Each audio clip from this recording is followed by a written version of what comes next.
Hi, my name's Starsky and welcome to From the Studio on Clubbing TV. In this episode, I'm going to basically be showing off my collection of wonderful Moog Moogerfoogers.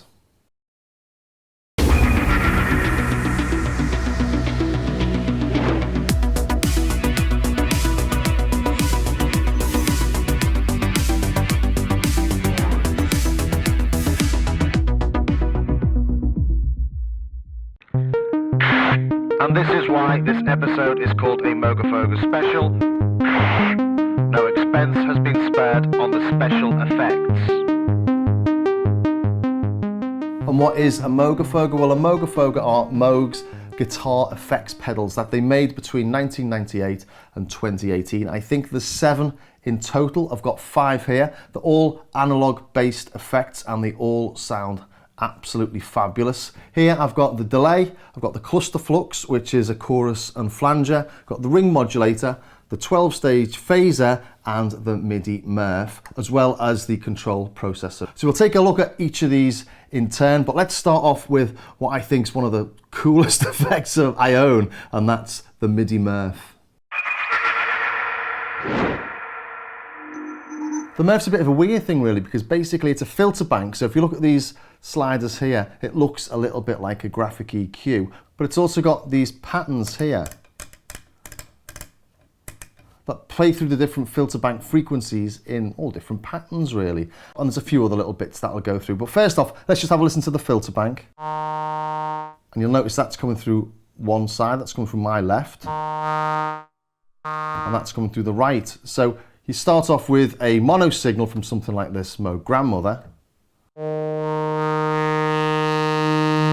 And we get a sort of faux stereo effect. And pattern 1 that we've got it on here is flat. It just plays everything constantly. But if we move to some of the other patterns, and you can hear, I think it's going from the lowest to the highest.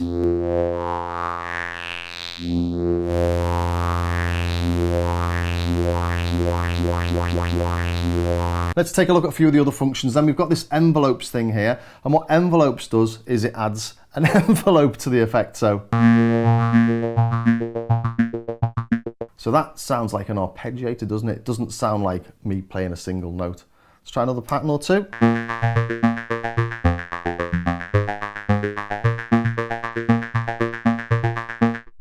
But that's just me playing a single note. What if I want to play an arpeggiator, or how do I sync that envelope up with anything else? Well, obviously we've got the MIDI input in this, but also we've got the control voltages as well. So I'll take the control voltage gate from the arpeggiator on the Grandmother and stick it into this and see what we get when we sync them both up.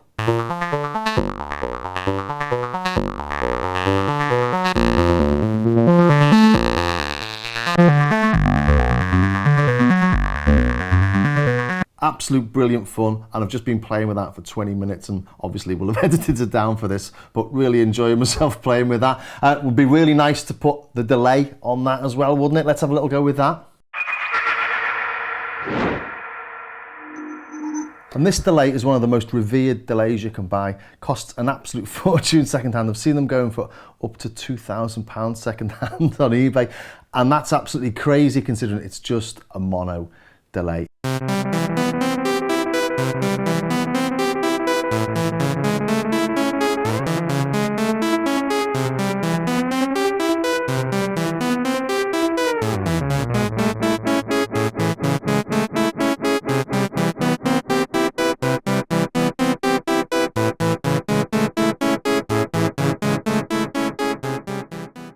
So unlike a digital delay where every repeat will be almost exactly the same or exactly the same as the original note, you can hear these get really dark. And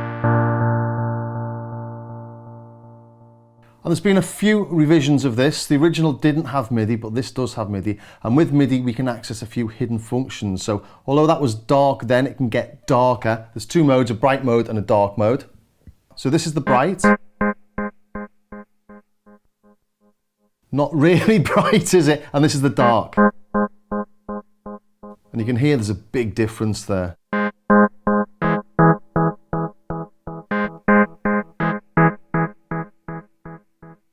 But but there's something about the tone of this that really helps it work in lots of tracks, helps it work better than other delays. I don't know what it is. Maybe it's a psychological thing because, you know, it's worth so much money, but it is a really nice piece of kit. And we've got a couple of other things on here as well. We've got an LFO, so you can get mellow tape style effects from it, just sort of subtly sort of changing the pitch, or you can do sort of mad crazy effects. Got sampler hold, stick it on full.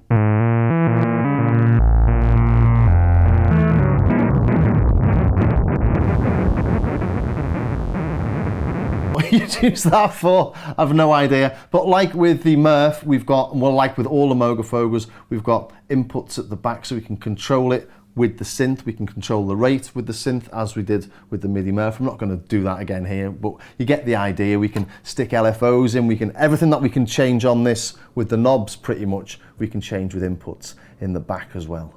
So let's take a look at another one. Let's take a look at the phaser. Again, as with the others, all analog circuitry, and we've got all the voltage inputs at the back so we can connect it to other kit, but let's just have a listen to it.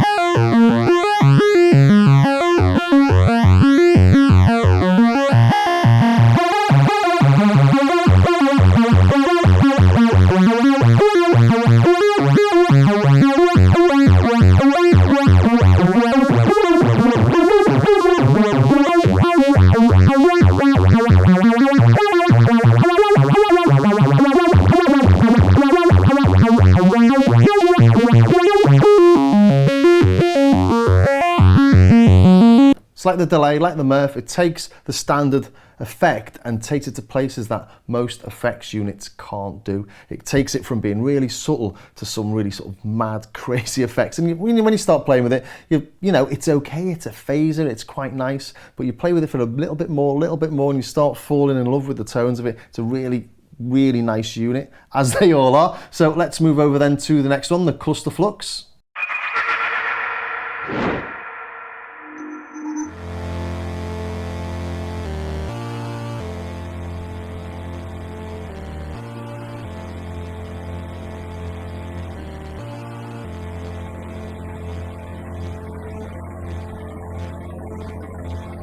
So just like all the others, this takes you to places a normal chorus pedal doesn't. That little bit at the end there is just insane. Love it.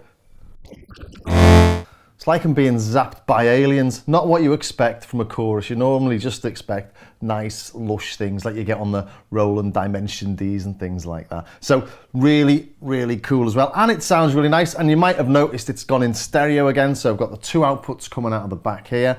And this is what this extra blob is on the side of your screen. It's the speaker I'm bringing in so I can make sure that I'm not missing out any of my nice stereo effects. So, you know, without going into detail on it, we've got the flange mode, so it goes really quickly like you've just heard there. Let's get it a bit more sensible, shall we?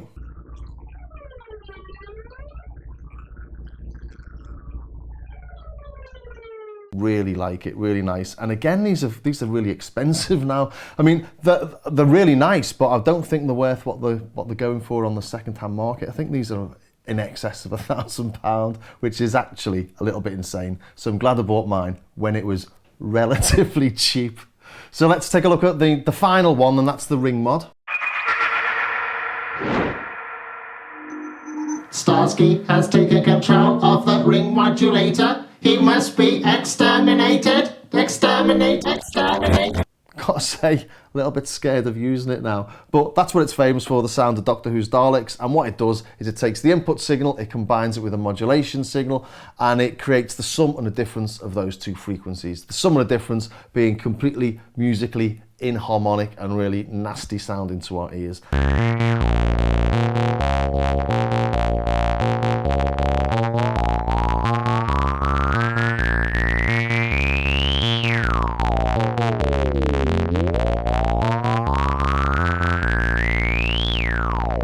So although musically it's a bit weird, it actually does create some really nice effects.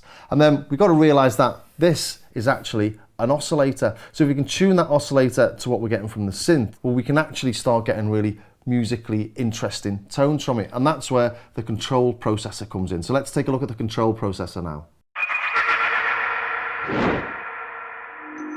And this is where it starts to look a little bit like a modular system where you start plugging in your control voltages. I've got the keyboard out coming into the control processor, and then I'm playing around with that, attenuating it and just getting the levels right and sending that into the ring modulator and playing the ring modulator's oscillator as an oscillator. So I'll just plug it in. I've not stuck it through any envelopes and stuff like that. So it's just really basic.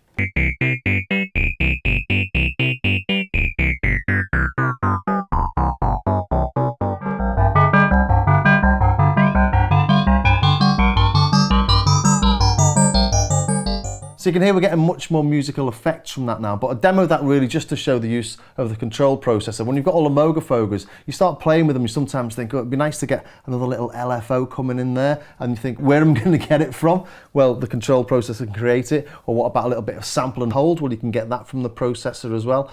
And then you start thinking maybe a couple of signals from two places and mixing them and merging them, and you can do that on this, and you can attenuate signals as well. So all of a sudden, once you start messing around with it, you do end up creating your own sort of mini modular. So they're beautiful effects. They sound amazing. They're extremely expensive.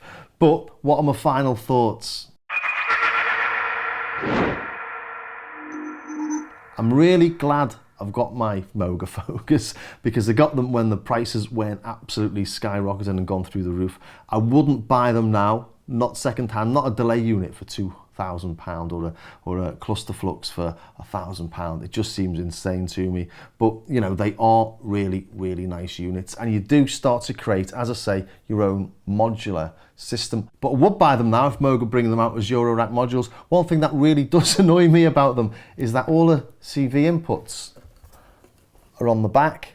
So once you've got them on your shelves or on your rack, you can't really get to them. And I've tried to rig up something with a patch bay, but it's really difficult to use. I'll do patch bays in another episode, but it's really difficult to use these on a patch bay because they've got different sort of resistances and different things happen when you plug things in. Sometimes if you plug something in, you've completely cut off that circuit and things. So not very simple. And actually somebody told me, why don't you just, or suggested to me, why don't you just put them on your rack the other way around, look at them upside down, but at least you then got access to all the inputs and outputs, which is a brilliant suggestion. So I hope that was of some use or some interest to somebody somewhere, and if it was, don't forget you can catch it whenever you like on our Clubbing TV YouTube channel on the From the Studio playlist. If you've got any questions, drop them in the comments and I'll see what I can do to answer them. And if you do want to see them in more detail, I've got much more in-depth demos of them on my Starsky Carr YouTube channel. So I'll see you in the next episode of From the Studio.